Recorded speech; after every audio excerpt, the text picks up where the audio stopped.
Wow, एक सत्संग की महिमा का गीत सुनाता हूँ। सत्संग हमारे जीवन के लिए कितना आवश्यक है। सत्संग में हर प्रकार के लोग आते हैं।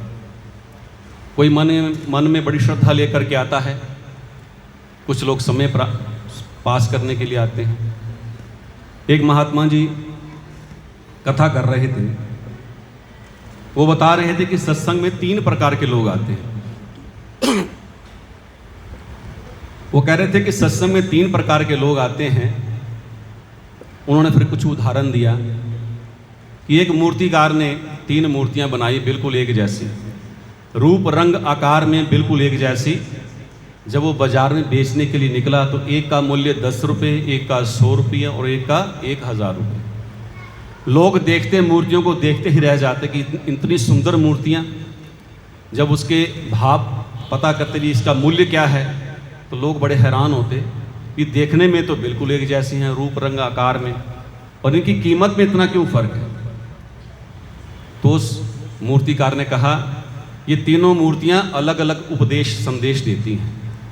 तो उसने कहा कि वो कैसे।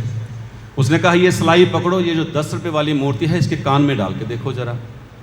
उसने सिलाई को पकड़ा, कान में डाला और दूसरे कान से सिलाई वापस आ गई और कहा ये मूर्ति उन लोगों को इशारा करती है जो सत्संग में आते हैं, सत्संग सुन करके, भजन सुन करके, प्रवचन सुन करके छोड़ करके चले जाते हैं। इधर से सुनते हैं, दूसरे कान से निकाल करके चले जाते हैं। ये मूर्ति उन लोगों को उपदेश देती है। और कहा कि ये जो दूसरी मूर्ति है, कहता ये पकड़ो सिलाई, इसके कान में डालो। उसने कान में डाली और मुख से बाहर आ गई और कहने लगा कि ये मूर्ति उन लोगों को इशारा करती है जो सत्संग में आते हैं, भजन सुनते हैं, प्रवचन सुनते हैं, सुन करके जा करके घर परिवार में या आस पड़ोस में बता देते हैं कि हमने वहाँ सत्संग सुना, बस यहीं तक। इसका भी कोई खास लाभ नहीं होता। अब कहा ये जो तीसरी वाली है, उसने पकड़ो सिलाई, इसके कान में डालो।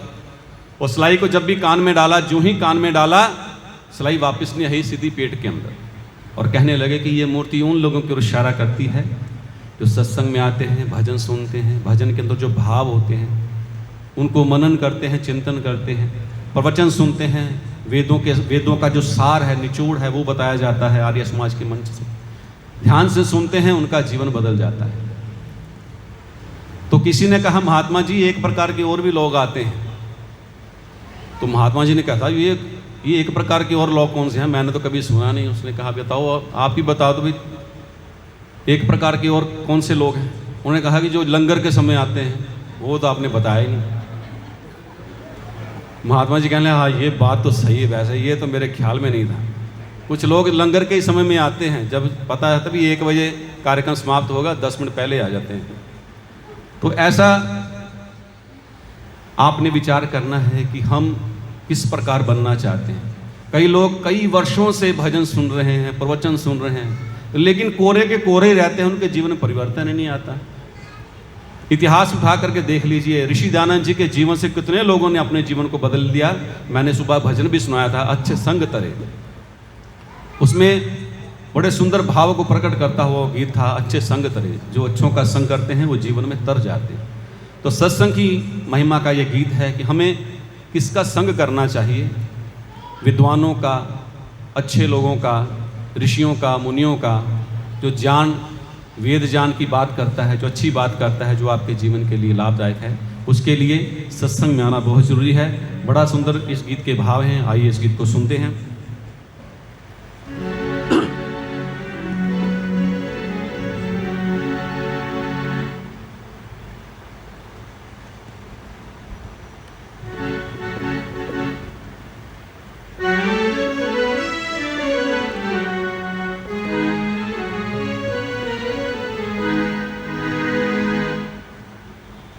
थोड़ा साथ दीजिएगा मेरे साथ, ताल के साथ, ताली के साथ। ऋषियां मुनियां दी संगत करया कर, बोलेंगे मेरे साथ। ऋषियां मुनियां दी संगत करया कर, उच्च विचारा दे विच विचरया कर, उच्च विचारा दे विच विचरया कर। ऋषियां मुनियां दी संगत करया कर, ऋषियां मुनियां दी संगत करया कर।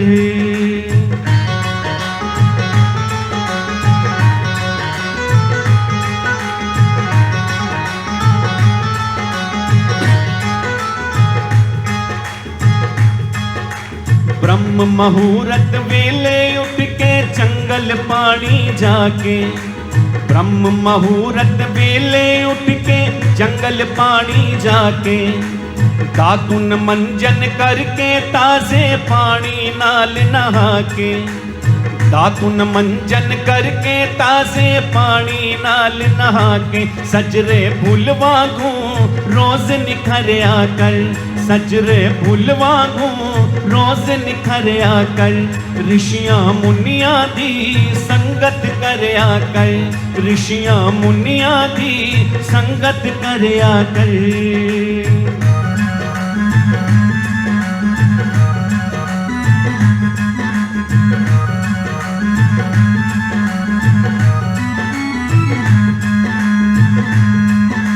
साफ ते सुथरे कपड़े पाके आसन हेठ बिछा के, साफ ते सुथरे कपड़े पाके आसन हेठ बिछा के, करते कम्मा कारा वल्लों अपना चित हटा के, करते कम्मा कारा वल्लों अपना चित हटा के, उस परमेश्वर दा नाम सिमरया कर, उस परमेश्वर दा नाम सिमरया कर, ऋषियां मुनियां दी संगत करया कर, ऋषियां मुनियां दी संगत करया कर।